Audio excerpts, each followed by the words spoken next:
Hello guys, so now we shall be discussing regarding the branches of the thoracic part of the aorta. Okay, so the arterial branches of the thoracic aorta. So we shall discuss the branches of thoracic aorta. Later on we shall discuss the branches of the abdominal aorta. Okay, so first of all, regarding the thoracic aorta, so all the way we'll start discussing from the ascending aorta. All the way from the ascending aorta, and after this ascending aorta you have got this arch of aorta, right? And after that you have got this descending aorta. So this is the entire branches which you can see here. This is the main branch actually.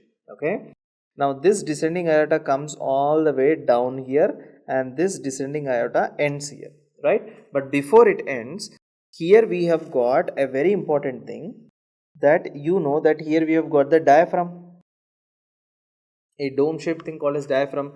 So below the diaphragm, this part of the aorta you call it as the abdominal aorta. Above the diaphragm, this entire length of the aorta you call it as the thoracic part of the aorta.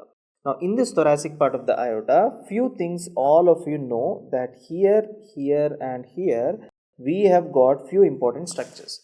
For example, here you have got a structure that is called as what? This is called as your brachiocephalic trunk. And this brachiocephalic trunk is divided into your right subclavian artery, and it is divided into your right common carotid artery. Right subclavian, right common carotid. And here you have got your left common carotid artery, and here you have got your left subclavian artery. What is this? Left subclavian artery. Okay, so these are the structures. Now, second important thing is that you have got many number of intercostal branches over here. Okay, so all these intercostal branches are ranging from 3 to 11. How many are there? 3 to 11. So there are 3 to 11 pairs of intercostal branches. For example, here you have got a branch. Okay, for example, here you have got a artery like this. This is called as a third. Okay, so the same pair here you have got, this is the third, and after that here you have got the fourth. Okay, and after that you have got here the fifth. Okay, and next here you have got the sixth.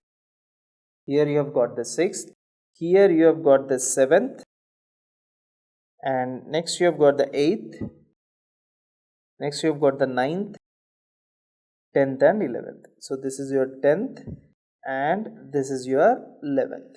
So how many pairs are there? So here from all the way 3, 1, 2, 3, 4, 5, 6, 7, 8, 9. Completely 9 pairs of posterior intercostal arteries. Okay. So this is the third here. We have got the 4th, 5th, 6th, 7th, 8th, 9, 10 and 11 arteries. We have got 11 pairs of arteries we have got. Next important thing is that from the center here we have got 2 additional branches that are coming down. Okay, but before that let me just rub out this part over here and extend this part down. Okay, so here, yeah, so this is your diaphragm, and anything below the diaphragm is your descending part of the aorta, right? So here you have got 2 arteries that are coming like this. What are these 2 arteries? All of you should know one very important thing, that this entire part over here which I am drawing is your rib cage. This entire part over here is your rib cage. So 2 arteries which are coming below the rib cage. Below is called sub. Ribs are called costa. So these arteries are called as subcostal arteries. What are these arteries? These arteries over here you call it as a subcostal arteries.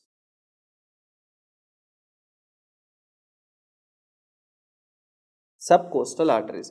And after that you have got 2 more arteries like this that are coming out, right? So these arteries which are coming out are called as phrenic arteries. What are these arteries? These arteries are called as your phrenic arteries. So these are your phrenic arteries. So 2 important arteries, you have got the subcostal artery, you have got the phrenic arteries. And below the diaphragm, all of you know that this is your celiac trunk over here, right?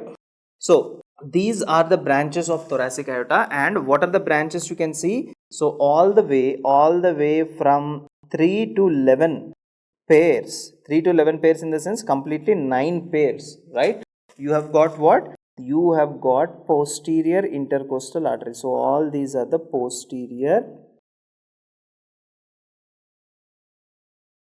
intercostal arteries. Okay, after this posterior intercostal artery, the second important thing you have got is subcostal arteries.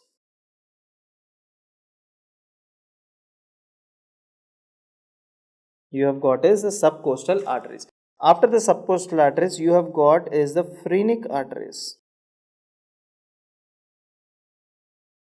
You have got is the phrenic arteries.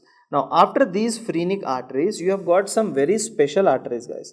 Okay, so what are these special arteries are? See, exactly here near the arch, here we have got a branch like this, and here we have got another branch like this. So these two are called as left bronchial arteries. In that, one is superior, one is inferior. Okay, so what are these two called? These two are called as left bronchial arteries.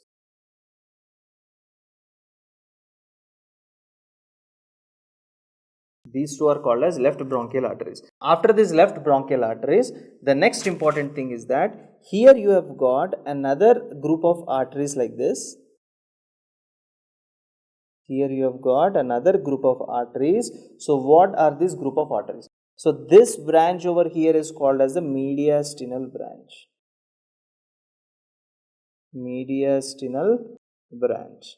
And finally, this branch over here is called as your esophageal branch.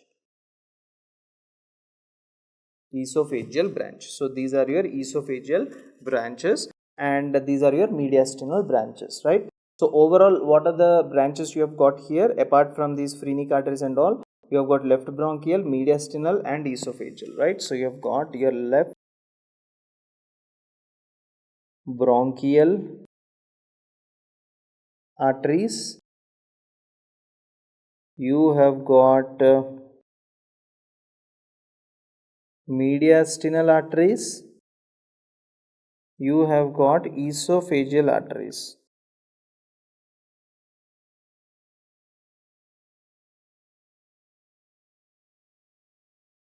Esophageal arteries, right? So these are the final branches which you have to remember in case of the arch of the aorta as well as the thoracic part of the aorta, right? So these are some of the important things which you need to know regarding the branches of the thoracic aorta. Thank you so much for watching my video. Goodbye.